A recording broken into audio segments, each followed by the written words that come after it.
ഹരേ രാമ രാമ രാമ ഹരേ ഹരേ. ഹരേ കൃഷ്ണ കൃഷ്ണ കൃഷ്ണ ഹരേ ഹരേ. കൃഷ്ണായ വാസുദേവായ ദേവകീനന്ദനായ ച നന്ദഗോപകുമാരായ ഗോവിന്ദായ നമോ നമഃ.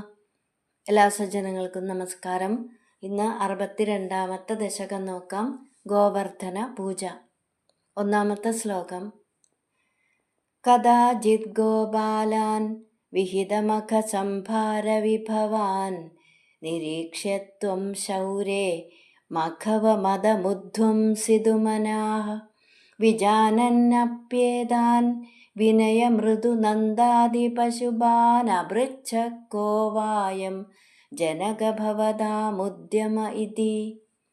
പദമുറിച്ച് പറയാം. കദാചിത് ഗോപാലാൻ വിഹിത മഖ സംഭാര വിഭവാൻ നിരീക്ഷ്യ ത്വം ശൗരേ മഖവമദം ഉദ്ധ്വംസിതുമനാഃ വിജാനൻ അഭി ഏതാൻ വിജാനന്നപ്യേതാൻ വിനയ മൃദു നന്ദ ആദി പശുപാൻ അപൃച്ഛഃ കഹ വാ അയം കോ വായം ജനക ഭവതാം ഉദ്യമ ഇതി. ഹേ ശൗരേ, ശൂരസേന കുലത്തിൽ പിറന്ന ഭഗവാനെ, ത്വം അവിടുന്ന്, കഥാചിത് ഗോപാലാൻ കഥാചിത് ഒരിക്കല് ഗോപാലന്മാര് വിഹിത മഖ ഒരു യാഗം നടത്തുന്നതിന് സംഭാര വേണ്ടതെല്ലാം വിഭവാൻ ഒരുക്കുന്നത് കണ്ടിട്ട് നിരീക്ഷ്യ കണ്ടിട്ട് മഖവ മദം ഉദ്ധ്വംസിതുമനാഃ ഇന്ദ്രന്റെ ഗർവം നീക്കിക്കളയുവാൻ നിശ്ചയിച്ചിട്ട് വിജാനൻ അഭി നല്ലതുപോലെ കാര്യം അറിയാമെങ്കിലും ഹേ ജനക ഭവതാം അയം ഉദ്യമഃ കഹ ചോദിക്കാണ്, അച്ഛ നിങ്ങൾ എന്തിനാണ് ഉത്സാഹിക്കുന്നത്, നിങ്ങൾ എന്ത് ചെയ്യാനാണ് പോകുന്നത്? ഇത് വിനയമൃദു എന്ന് വിനയത്തോടെ മൃദുവായിട്ട് നന്ദാദി പശുപാൻ അപൃച്ഛഃ നന്ദൻ തുടങ്ങിയ ഗോപന്മാരോട് അപൃച്ഛഃ ചോദിച്ചു. ഒരിക്കല് ഗോപാലന്മാരെ ഒരു യാഗം നടത്താനായിട്ട് അതിൻ്റെ ഒരുക്കങ്ങളൊക്കെ നടത്തുന്നത് കണ്ടപ്പോൾ അതെന്തിനാണ് എന്ന് നല്ലതുപോലെ അറിയാമെങ്കിലും ദേവേന്ദ്രൻ്റെ അഹങ്കാരം ശമിപ്പിക്കാനായിട്ട് ഒന്നും അറിയാത്തതുപോലെ എന്താണ് ഇവിടെ നടത്താൻ പോകുന്നത് എന്ന് വളരെ വിനയത്തോടു കൂടിയിട്ട് മധുരമായിട്ട് നന്ദൻ മുതലായ ഗോപന്മാരോട് കൃഷ്ണൻ ചോദിച്ചു. ഇനി രണ്ടാമത്തെ ശ്ലോകം. ബഭാഷേ നന്ദസ്ത്വാം സുതനനു വിധേയോ മഖവദോ മഖോ വർഷേ സുഖയതി സവർഷേണ പൃഥിവീം നൃണാം വർഷായത്തം നിഖിലമുപജീവ്യം മഹിതലേ വിശേഷാദസ്മാകം തൃണസലിലജീവ്യാ ഹി പശവ. പദമുറിച്ച് പറയാം. ബഭാഷേ നന്ദസ്ത്വാം സുത നനു വിധേയഃ മഖവതഃ മഖഃ വർഷേ സുഖയതി സ വർഷേണ പൃഥിവീം നൃണാം വർഷായത്തം നിഖിലം ഉപജീവ്യം മഹിതലേ വിശേഷാദ് അസ്മാകം തൃണസലില ജീവ്യ ഹി പശവഃ. നന്ദഃ ത്വാം ബഭാഷേ നന്ദൻ ഭഗവാനെ ഗുരുവായൂരപ്പ നന്ദൻ അപ്പോൾ അങ്ങയോട് പറഞ്ഞു, ഹേ സുത പുത്ര വർഷേ മഖവതഃ മഖം വിധേയഃ നനു ആണ്ടുതോറും ഇന്ദ്രയാഗം കഴിക്കേണ്ടതല്ലേ. സഹ വർഷേണ പൃഥിവീം സുഖയതി ഇന്ദ്രൻ മഴ കൊണ്ട് ഭൂമിയിൽ സുഖം ഉണ്ടാക്കുന്നു. മഹിതലെ നൃണാം മഹീതലെ ഭൂലോകത്തിലെ നൃണാം മനുഷ്യർക്ക് നിഖിലം ഉപജീവ്യം വേണ്ടതായ എല്ലാ ഉപജീവന വസ്തുക്കളും വർഷായത്തം ഈ മഴയെ ആശ്രയിച്ചിരിക്കുന്നു. അസ്മാകം വിശേഷാത് നമുക്ക് പ്രത്യേകിച്ചും ഹി പശവഹ തൃണസലില ജീവിയാഹ. ഹി എന്തെന്നാൽ എന്തുകൊണ്ടെന്നാൽ പശവഹ പശുക്കള് തൃണസലില ജീവിയാഹ പശുക്കള് പുല്ലും വെള്ളവും ഒക്കെ ഇവയൊക്കെ കൊണ്ടാണല്ലോ പശുക്കളെ പുലർത്തുന്നത്, പശുക്കള് ജീവിക്കുന്നത്. അപ്പോൾ ഇവിടെ കൃഷ്ണൻ വിനയത്തോടെ ചോദിച്ചപ്പോൾ നന്ദഗോപുര് പറഞ്ഞു, ഭൂമിയിൽ മനുഷ്യർക്ക് ജീവിക്കാൻ ആവശ്യമായതെല്ലാം ഈ മഴയിൽ നിന്നാണ് ലഭിക്കുന്നത്. നമുക്ക് പ്രത്യേകിച്ചും, കാരണം പശുക്കൾക്ക് ധാരാളം പുല്ലും വെള്ളവും ഒക്കെ വേണം. കാലാകാലങ്ങളിൽ മഴ പെയ്യുന്നത് കൊണ്ടല്ലേ അതെല്ലാം ഉണ്ടാകുന്നത്. ഈ മഴ പെയ്യിക്കുന്നത് ഇന്ദ്രനാണല്ലോ, അതുകൊണ്ട് തന്നെ ഇന്ദ്രന് എല്ലാ വർഷവും യാഗം കഴിക്കണം.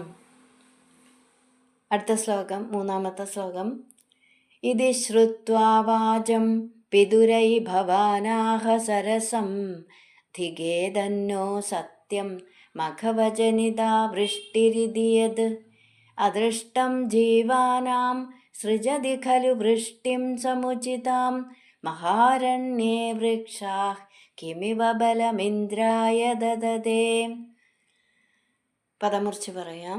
ഇതി ശ്രുത്വാ വാചം പിതുഹു അയി പിതുരയി ഭവാൻ ആഹ ഭവാനാഹ സരസം ധിഗേത് അന്നഹ.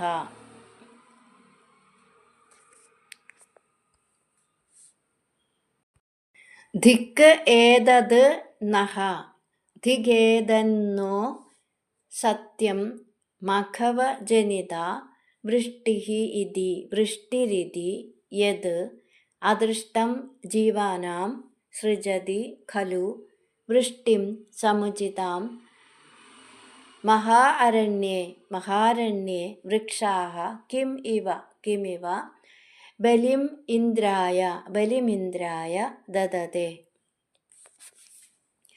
അയി അല്ലയോ ഭഗവാനെ, ഇതി പിതുഹു വാചം ഇപ്രകാരമുള്ള അച്ഛൻ്റെ വാചം വാക്കിനെ ശ്രുത്വ കേട്ടിട്ട് ഭവാൻ അവിടുന്ന് സരസം ആഹ ഭംഗിയായിട്ട് പറഞ്ഞു.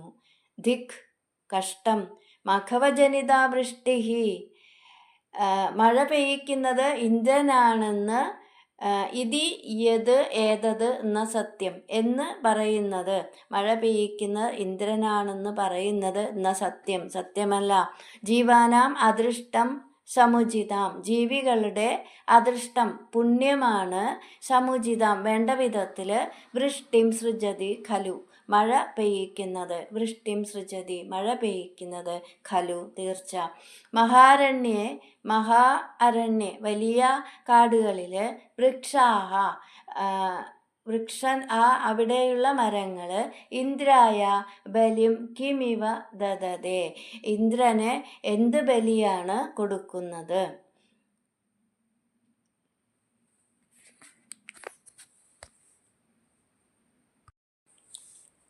ഇന്ദ്രന് യാഗം കഴിക്കാനാണ് ഈ ഒരുക്കങ്ങളൊക്കെ നടത്തുന്നത് എന്ന് നന്ദഗോപുര് പറഞ്ഞപ്പോൾ നന്ദഗോപുര് പറഞ്ഞത് കേട്ടിട്ട് ഭഗവാൻ പറയാണ്, ഇത് കഷ്ടം തന്നെ.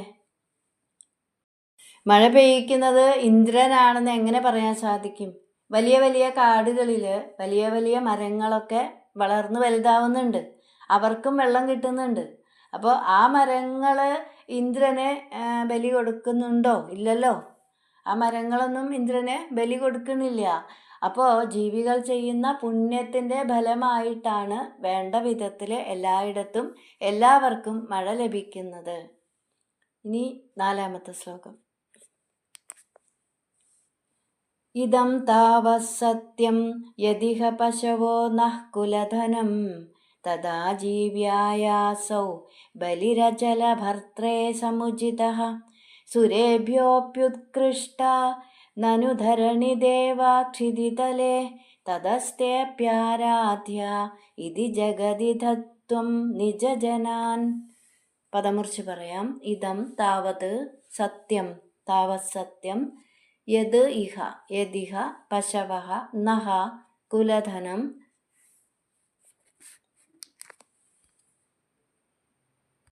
തഥാ ജീവ്യായ അസൗ ബലിഃ ബലിരചലഭർത്രേ സമുചിതഃ സുരേഭ്യഃ സുരേഭ്യോऽപ്യുത്കൃഷ്ട നനു ധരണിദേവാः ക്ഷിതിതലേ തതഃ തേ അഭി ആരാധ്യ തതസ്തേപ്യാരാധ്യ ഇതി ജഗദിഥ ത്വം നിജ ജനാൻ. ഇഹ പശവഃ നഃ കുലധനം യത് ഇതം താവത് സത്യം. ഇവിടെ പശുക്കൾ നമ്മുടെ വംശസമ്പത്താണ് എന്ന് പറഞ്ഞത് സത്യം തന്നെയാണ്. അസൗ ബലിഃ തദ ആജീവ്യായ, ഈ ബലി തദ ആജീവ്യായ, ആ പശുക്കൾക്ക് ഉപജീവനത്തിന് ഉതകുന്ന അചലഭർത്രേ, പർവ്വതത്തിന് സമുചിതഃ ഉചിതമായിരിക്കും. അചലഭർത്രേ, പർവ്വതത്തിന് സമുചിതഃ ഉചിതമായിരിക്കും. നനു സുരേഭ്യഃ അഭി, ബ്രാഹ്മണന്മാരും ഭൂമിയിലുള്ള ഭൂദേവന്മാർ, ബ്രാഹ്മണന്മാർ, സജ്ജനങ്ങൾ, അവർ ദേവന്മാരെക്കാളും ഉത്കൃഷ്ടന്മാരാണ്. ധരണി ദേവാഹ ക്ഷിതിതലേ ധരണി ദേവാഹ ഉത്കൃഷ്ടാഹ, ധരണി ദേവാഹ ദേവന്മാർ, ആ ബ്രാഹ്മണര് ദേവന്മാരെക്കാളും ഉത്കൃഷ്ടരാണ്. തതഃ തേ അഭി ആരാധ്യാഹ, അതുകൊണ്ട് തേ അഭി, അവരും ആരാധ്യാഹ, ആരാധിക്കപ്പെടേണ്ടവരാണ്. ഇതി ത്വം നിജജനാൻ ജഗദിഥ, എന്ന് അവിടുന്ന് സ്വജനങ്ങളോട് തുറന്ന് പറഞ്ഞു.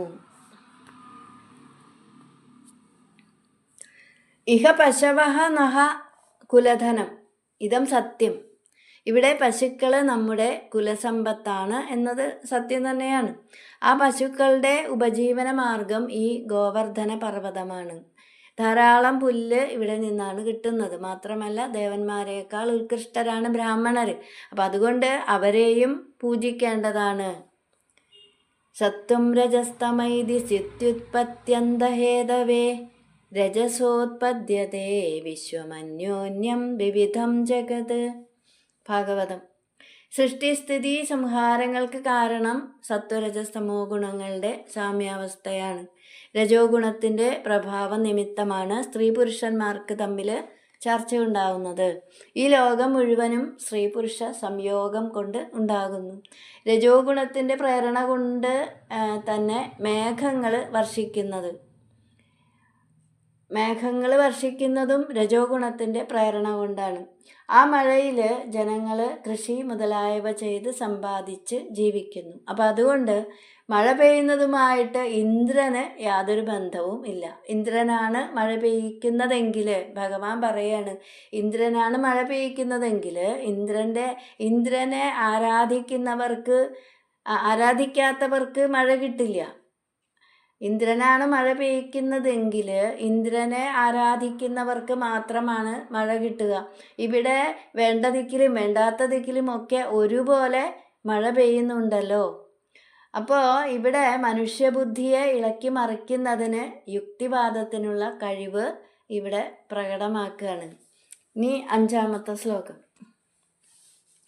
ഭവദ്വാജം ശ്രുത്വാ ബഹുമതിയുധാസ്തേഭി പശുപാ ദ്വിജേന്ദ്രാനർച്ചന്തോ ബലിമദദുരുച്ചേക്ഷിതിഭൃതേ വ്യധുപ്രാദക്ഷിണ്യം സുഭൃശമനമന്നാദരയുധാസ്ത്വമാദശൈലാത്മാ ബലിമഖിലമാഭീരപുരതാ. പദം മുറിച്ച് പറയാം. ഭവദ്വാചം ശ്രുത്വാ ബഹുമതിയുധാഃ തേ അഭി ബഹുമതിയുധാസ്തേഭി പശുപാ ദ്വിജേന്ദ്രാൻ അർച്ചന്തഃ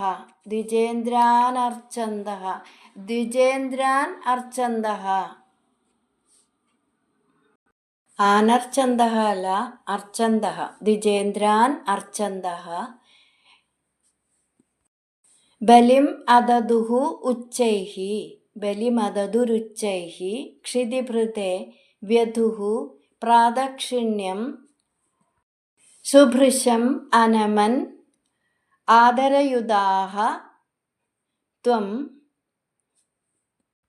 ആദഃ ശൈലാത്മാ സുഭൃശമനമന്നാദരയുതാസ്ത്വമാദഃ ശൈലാത്മാ ബലിം അഖിലം ആഭീരപുരതഃ തേ പശുപാഃ അഭി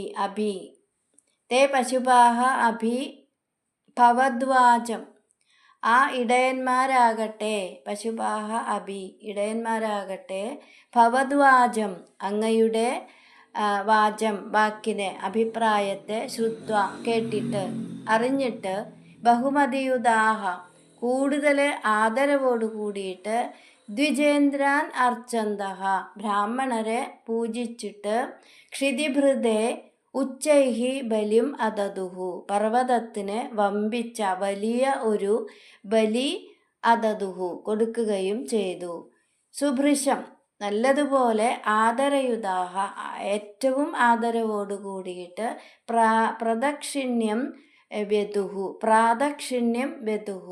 പ്രദക്ഷിണം ചെയ്ത് അനമൻ നമസ്കരിച്ചു. ത്വം ശൈലാത്മാ ത്വം അവിടുന്ന് ശൈലാത്മാ ആഭീരപൂരതഃ പർവ്വതദേവതയായി ചമഞ്ഞിട്ട് അഖിലം ബലിം ആദഹ ആ ഇടയന്മാര് ബലി മുഴുവനും ഭക്ഷിക്കുകയും ഉണ്ടായി. ആ ബലി അവർ കൊടുത്ത ആ ബലി ഭഗവാൻ പർവ്വത ദേവതയായിട്ട് അവിടെ അങ്ങനെ നിന്നിട്ട് അവർ കൊടുത്ത ആ ബലി മുഴുവനും ഭക്ഷിക്കുകയും ഉണ്ടായി.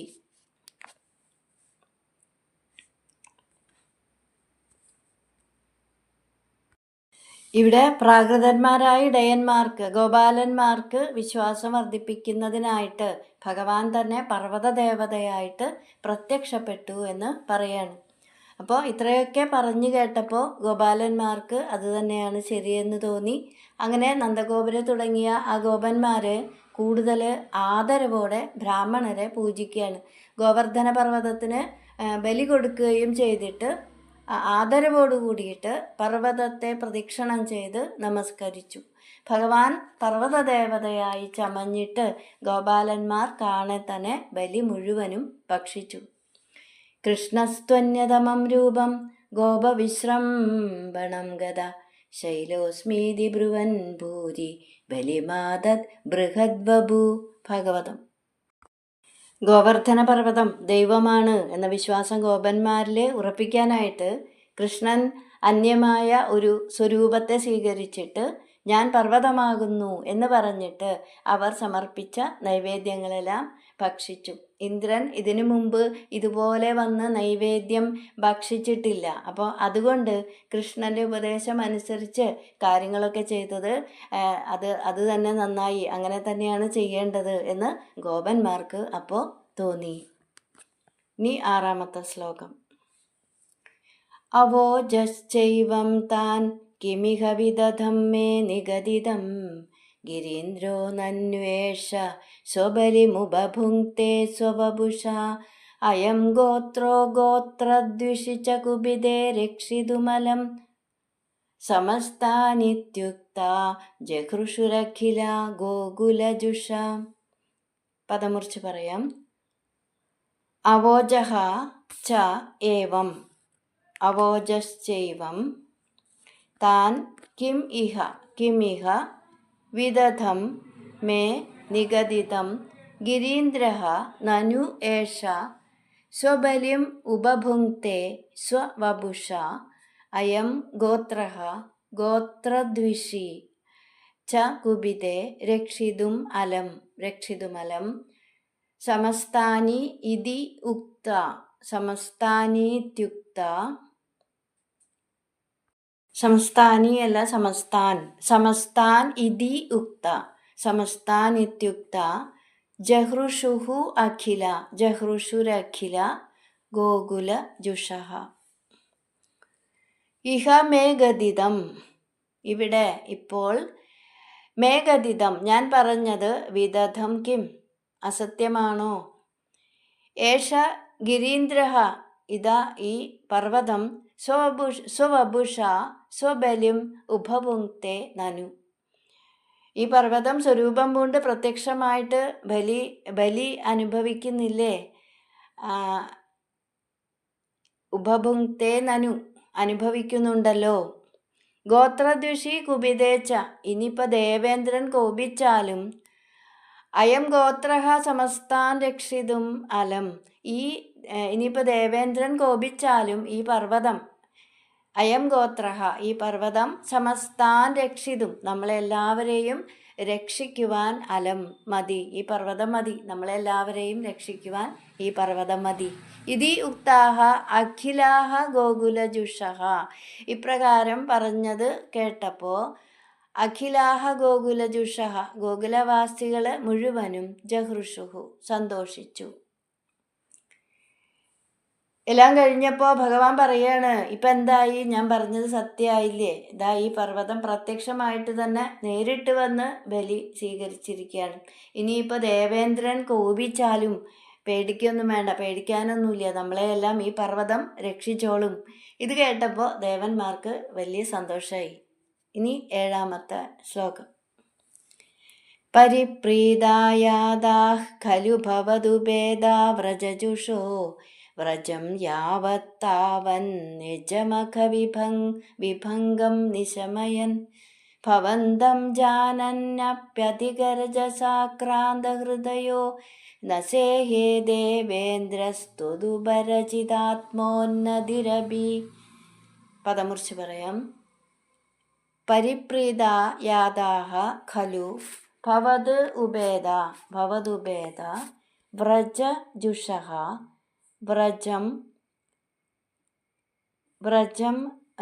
യാവത് താവത് നിജമഖ വിഭംഗം നിശമയൻ ഭവന്തം ജാനൻ അഭി അധികരജസാ ആക്രാന്ത ഹൃദയഃ ജാനന്യപ്യധികരജസാക്രാന്ത ഹൃദയഃ ന സേഹേ ദേവേന്ദ്രഃ ത്വത് ഉപരജിത ആത്മ ഉന്നതിഃ അഭി.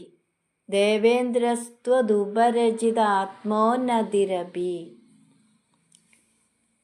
പരിപ്രീതാഃ വ്രജജുഷഃ വളരെയധികം സന്തോഷിച്ച വ്രജജുഷഃ ഗോകുലവാസികൾ ഭവത് ഉപേദാഃ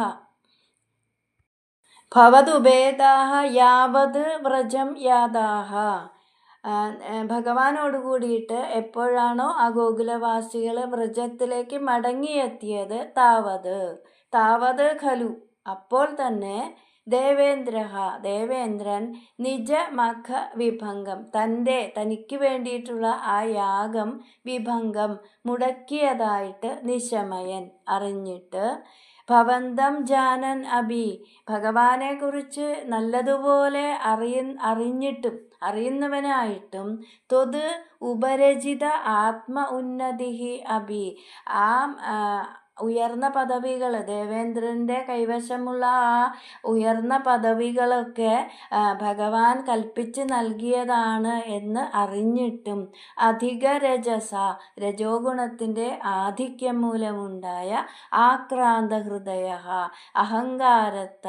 അഹങ്കാരിയായിട്ട് അത് ന സേഹേ സഹിച്ചില്ല.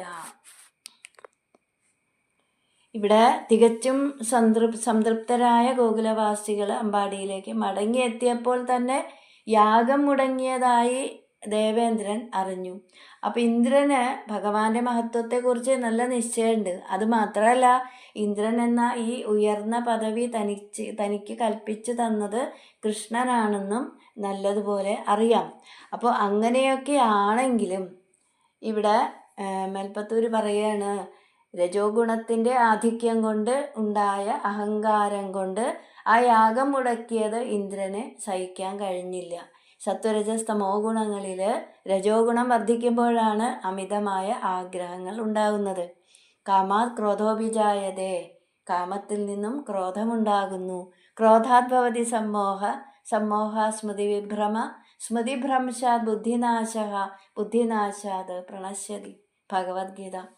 ക്രോധത്തിൽ നിന്ന് സമോഹമുണ്ടാകുന്നു, സമോഹത്തിൽ നിന്ന് ഓർമ്മക്കുറവുണ്ടാകുന്നു, ഓർമ്മക്കുറവുണ്ടാകുമ്പോൾ ബുദ്ധി നശിക്കുന്നു, ബുദ്ധി നശിക്കുമ്പോൾ സ്വയം നശിക്കുന്നു. അപ്പോൾ ഭവന്തം ജാനനബി ത്വത് ഉപരചിത ആത്മനോന്നതി അഭി എന്ന് പറയുമ്പോൾ എത്ര ബുദ്ധിമാന്മാരാണെങ്കിലും രജോ ഗുണം വർദ്ധിച്ചാൽ വിവേകം മങ്ങുകയും മതമത്സരാദികൾ മനസ്സിൽ കടന്നുകൂടുകയും, മതം, മത്സരം മുതലായവയെല്ലാം ആ മനസ്സിൽ കടന്നുകൂടുമെന്ന് ഇന്ദ്രന് കൊടുത്തിട്ടുള്ള ഈ വിശേഷണങ്ങൾ വ്യക്തമാക്കുന്നു. ഈ വിശേഷണങ്ങൾ എന്ന് പറയുമ്പോൾ ഭവന്തം ജാനനബി, ഭഗവാനെ കുറിച്ച് നല്ലതുപോലെ അറിഞ്ഞിട്ടും അതൊന്നും സഹിക്കാൻ സാധിച്ചില്ല എന്നാണ്. ഇനി 8ാമത്തെ ശ്ലോകം. മനുഷ്യത്വം യാദോ മധുഭിദഭി ദേവേഷ്വവിനയം വിധത്തെ ചേന്നഷ്ടസ്ത്രിദശ സദസാം കോപി മഹിമാ തതശ്ചധ്വം ശിഷ്യേ പശുബഹദഗസ്യ ശ്രിയമിതി പ്രവൃത്തസ്ത്വാം ജേതും സകിലമഖവ ദുർമദനിധി. പദമുറിച്ച് പറയാം.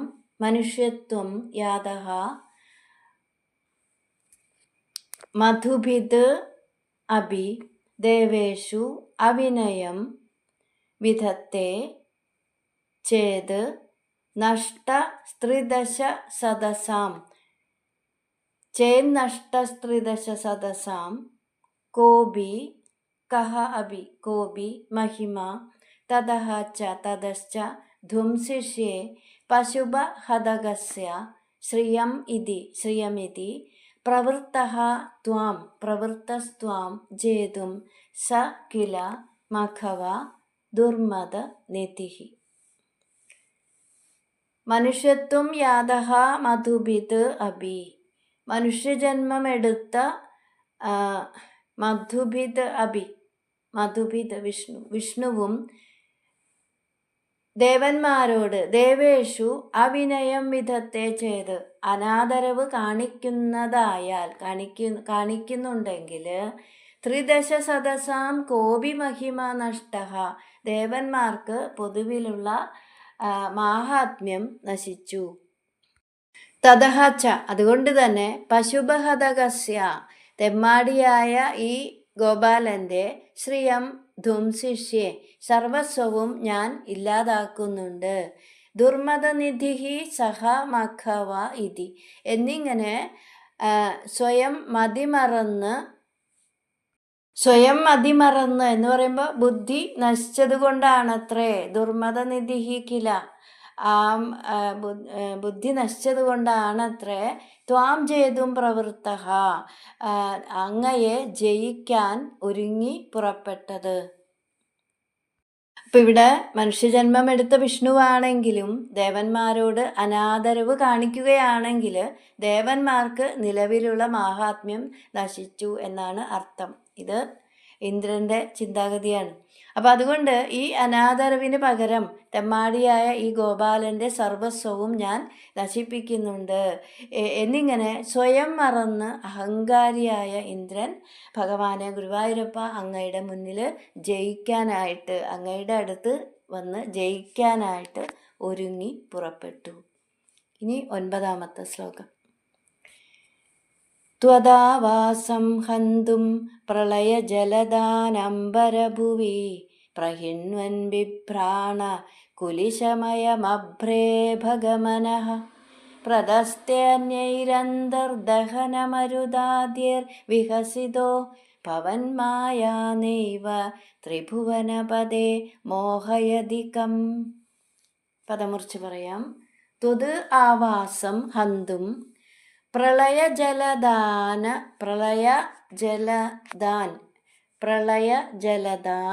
അംബരഭുവി പ്രഹിണ്വൻ ബിഭ്രാണഃ കുലിശമയം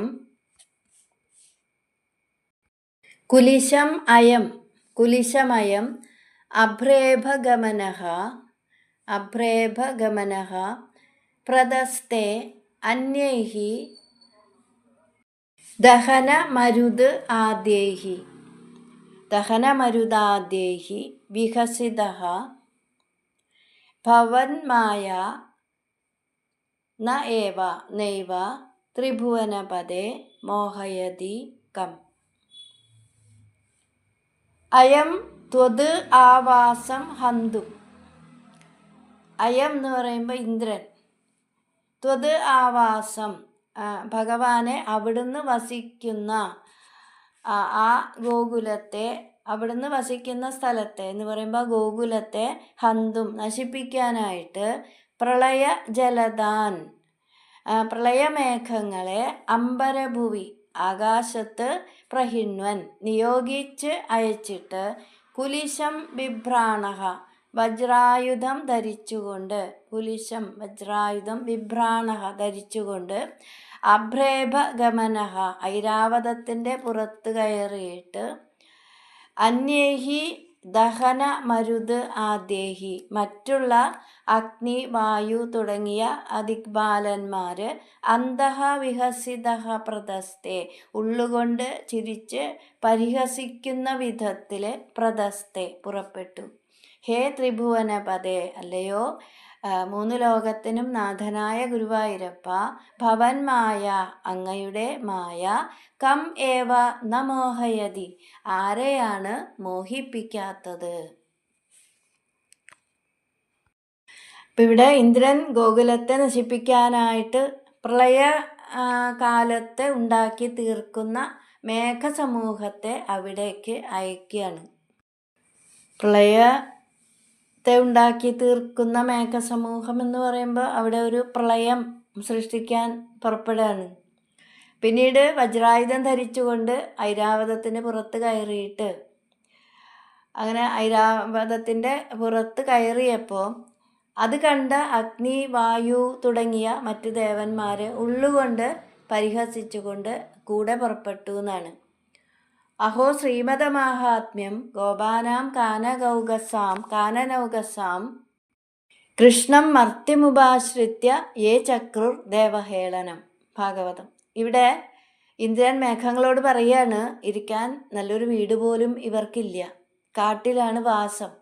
ഏതെങ്കിലും രാജാവോ അതല്ലെങ്കിൽ ഏതെങ്കിലും ഗ്രാമത്തിൻ്റെ അധിപനോ ഒക്കെയാണ് ഇങ്ങനെ അഹങ്കാരം കാണിക്കുന്നതെങ്കിൽ പോട്ടെ, ഇത് കയറിയിരിക്കാൻ പോലും ഒരിടമില്ലാത്തവരാണ് മനുഷ്യാവതാരം എടുത്തിരിക്കുന്നത് കൊണ്ട് ഇവർ എന്താ പറയുക, ഒരു കയറി കിടക്കാൻ പോലും ഒരിടമില്ലാത്തവരാണ് ഇവർ. മനുഷ്യാവതാരം എടുത്തിരിക്കുന്നത് കൊണ്ട് മനുഷ്യനായ കൃഷ്ണന് മരിക്കും. അപ്പോൾ ദേവന്മാർ അങ്ങനെയാണോ? ദേവന്മാർക്ക് മരണമില്ല. അപ്പോൾ കൃഷ്ണൻ മരിക്കും, ദേവന്മാർ മരിക്കില്ല. അപ്പോൾ ദേവന്മാരുടെ അധിപതിയാണ് ഞാൻ. എന്നെ മനുഷ്യനായ കൃഷ്ണൻ അപമാനിച്ചിരിക്കുന്നു. എന്തൊരഹങ്കാരം.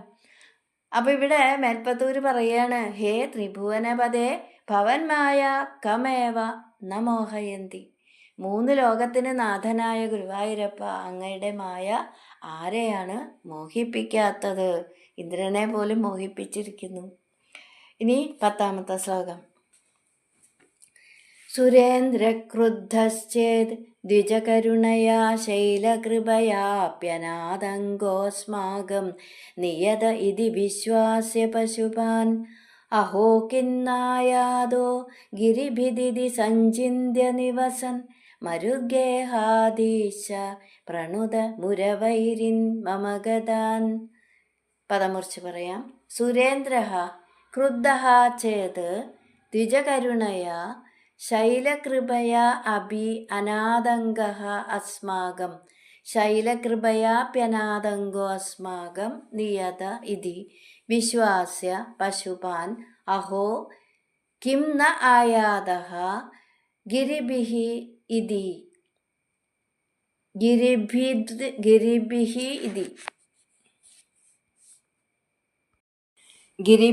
അല്ല ഗിരിഭിത് ഗിരിഭിത് ഇതി സഞ്ചിന്യ നിവസൻ മരുദ്ഗേഹാദീശ പ്രണുത മുരവൈരിൻ മമ ഗതാൻ. സുരേന്ദ്ര ക്രുദ്ധ ചേത് ദേവേന്ദ്രൻ കയർത്തുവെങ്കിൽ ദ്വിജകരുണയ ബ്രാഹ്മണരുടെ അനുഗ്രഹം കൊണ്ടും ശൈലകൃപയ അഭി ഗോവർദ്ധനത്തിൻ്റെ ദയ കൊണ്ടും അസ്മാകം അനാതങ്ക നിയത നമുക്ക് വിഷമിക്കേണ്ട ആവശ്യമില്ല. ഇതി പശുപാൻ വിശ്വാസ്യ എന്നിങ്ങനെ ആ ഗോപന്മാരെ പറഞ്ഞ് വിശ്വസിപ്പിച്ചിട്ട് അഹോ ഗിരിഭിത് കിം ന ആയാത, ഇത് ആശ്ചര്യം തന്നെ, ഇന്ദ്രൻ ഇനിയും വന്നില്ലല്ലോ എന്ന് ഇതി സഞ്ചിന്യ എന്ന് വിചാരിച്ചുകൊണ്ട് ചിന്തിച്ചുകൊണ്ട് നിവസൻ ത്വം അങ്ങനെ അവിടെ നിൽക്കുന്ന ആ ഭഗവാനെ അങ്ങനെ ചിന്തിച്ചു കൊണ്ടിരിക്കുന്ന ആ ഇന്ദ്രൻ ഇനിയും എന്താ പറയുക, ആ കോപം കൊണ്ട്, ആ യാഗം മുടക്കിയ ആ കോപം കൊണ്ട് ഇന്ദ്രൻ ഇതുവരെ ഇവിടെ എത്തിയില്ലല്ലോ എന്ന് ചിന്തിച്ചു കൊണ്ടിരിക്കുന്ന ഹേ മരുഗേഹാദീശ ഗുരുവായൂരപ്പ മുരവൈരിൻ മുരാന്തക ഗതാൻ പ്രണുത, എൻ്റെ രോഗത്തെ നിശേഷം മാറ്റിത്തരണേ. അപ്പം ഇവിടെ ഇനിയിപ്പോൾ ദേവേന്ദ്രൻ കോപിച്ചാലും ബ്രാഹ്മണരുടെ ദയ കൊണ്ടും അതുപോലെ ഗോവർദ്ധനത്തിൻ്റെ ബ്രാഹ്മണരുടെ ആ ദയ കൊണ്ടും അതുപോലെ ബ്രാഹ്മണരുടെ അനുഗ്രഹം കൊണ്ടും ഗോവർദ്ധനത്തിൻ്റെ ദയ കൊണ്ടും നമുക്ക് വിഷമിക്കേണ്ട ആവശ്യം വരില്ല എന്നിങ്ങനെ ഗോപാലന്മാരെ സമാധാനിപ്പിക്കുകയാണ്. അപ്പം അങ്ങനെ ആ ഗോപാലന്മാരെ സമാധാനിപ്പിക്കുമ്പോഴും ഭഗവാൻ ചിന്തിക്കുന്നത് എന്താണ്, ഇന്ദ്രനെ പിന്നെ ഇങ്ങോട്ടൊന്നും കണ്ടില്ലല്ലോ, എന്താണാവോ വരാത്തത് എന്നിങ്ങനെ ചിന്തിച്ചു കൊണ്ടിരിക്കുന്ന ഭഗവാനെ ഗുരുവായൂരപ്പ എൻ്റെ രോഗം നിശേഷം മാറ്റിത്തരണേ എന്ന് മേൽപ്പത്തൂര് പ്രാർത്ഥിക്കുകയാണ്. 62ാമത്തെ ദശകം ഉപസംഹരിക്കുന്നു. ഹരേ കൃഷ്ണ.